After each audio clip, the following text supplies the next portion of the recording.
പൗലോസ് റോമാക്കാർക്ക് എഴുതിയ ലേഖനം അധ്യായം 7.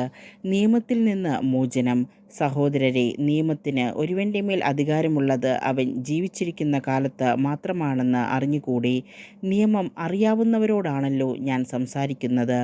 വിവാഹിതയായ സ്ത്രീ ഭർത്താവ് ജീവിച്ചിരിക്കുന്നിടത്തോളം കാലം അവനോട് നിയമത്താൽ ബന്ധിക്കപ്പെട്ടിരിക്കുന്നു. ഭർത്താവ് മരിച്ചാൽ ഭർത്താവുമായി തന്നെ ബന്ധിക്കുന്ന നിയമത്തിൽ നിന്ന് അവൾ സ്വതന്ത്രയാകുന്നു. ഭർത്താവ് ജീവിച്ചിരിക്കെ അന്യപുരുഷനോട് ചേർന്നാൽ അവൾ വ്യഭിചാരിണിയെന്ന് വിളിക്കപ്പെടും. ഭർത്താവ് മരിച്ചാൽ അവനുമായി തന്നെ ബന്ധിക്കുന്ന നിയമത്തിൽ നിന്ന് അവൾ സ്വതന്ത്രയാകും. പിന്നീട് മറ്റൊരു പുരുഷനെ വിവാഹം ചെയ്താൽ അവൾ വ്യഭിചാരിണിയാകുന്നില്ല. അതുപോലെ എൻ്റെ സഹോദരരെ, ക്രിസ്തുവിൻ്റെ ശരീരം മുഖേന നിയമത്തിന് നിങ്ങൾ മരിച്ചവരായി. ഇത് നിങ്ങൾ മരിച്ചവരിൽ നിന്നുയർപ്പിക്കപ്പെട്ടവൻ്റെ സ്വന്തമാകേണ്ടതിനും അങ്ങനെ നാം ദൈവത്തിനു വേണ്ടി ഫലം പുറപ്പെടുവിക്കേണ്ടതിനുമത്രേ. നാം ശാരീരികാഭിലാഷങ്ങൾക്കനുസരിച്ച് ജീവിച്ചിരുന്നപ്പോൾ മരണത്തിനു വേണ്ടി ഫലങ്ങൾ പുറപ്പെടുവിക്കാൻ നിയമം വഴി പാപകരമായ ദുരാശകൾ നമ്മുടെ അവയവങ്ങളിൽ പ്രവർത്തിച്ചിരുന്നു. ഇപ്പോഴാകട്ടെ നാം നമ്മെ അടിമപ്പെടുത്തിയിരുന്നതിന് മരിച്ച് നിയമത്തിൽ നിന്ന് മോചിതരായി. ഇത് ആത്മാവിൻ്റെ പുതുമയിൽ, നിയമത്തിൻ്റെ പഴമയിലല്ല നാം ശുശ്രൂഷ ചെയ്യുന്നതിനു വേണ്ടിയാണ്. നിയമത്തിൻ്റെ സ്വാധീനം. ആകയാൽ നാം എന്താണ് പറയേണ്ടത്? നിയമം പാപമാണെന്നോ? ഒരിക്കലുമല്ല. എങ്കിലും നിയമമില്ലായിരുന്നെങ്കിൽ ഞാൻ പാപം എന്തെന്ന് അറിയുമായിരുന്നില്ല. മോഹിക്കരുത് എന്ന് നിയമം അനുശാസിക്കാതിരുന്നെങ്കിൽ മോഹമെന്തെന്ന് ഞാൻ അറിയുമായിരുന്നില്ല. എന്നാൽ പ്രമാണം വഴി അവസരം കണ്ടെത്തി പാപം എല്ലാവിധ മോഹവും എന്നിൽ ജനിപ്പിച്ചു.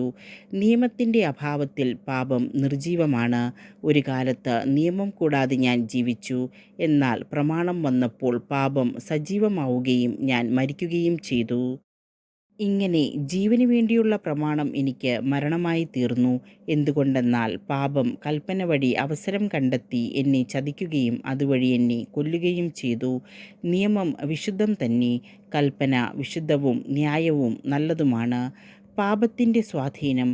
അപ്പോൾ നന്മയായിട്ടുള്ളത് എനിക്ക് മരണമായി തീർന്നെന്നോ? ഒരിക്കലുമില്ല. പാപമാണ് നന്മയായിട്ടുള്ളതിലൂടെ എന്നിൽ മരണമുളവാക്കിയത്. ഇത് പാപമായിട്ട് തന്നെ കാണപ്പെടുന്നതിനും കൽപ്പന വഴി പൂർവാധികം പാപകരമായി തീരുന്നതിനും വേണ്ടിയാണ്. നിയമം ആത്മീയമാണെന്ന് നാം അറിയുന്നു. ഞാൻ പാപത്തിന് അടിമയായി വിൽക്കപ്പെട്ട ജഡികനാണ്. ഞാൻ ചെയ്യുന്ന പ്രവൃത്തികൾ തന്നെ എനിക്ക് മനസ്സിലാകുന്നില്ല.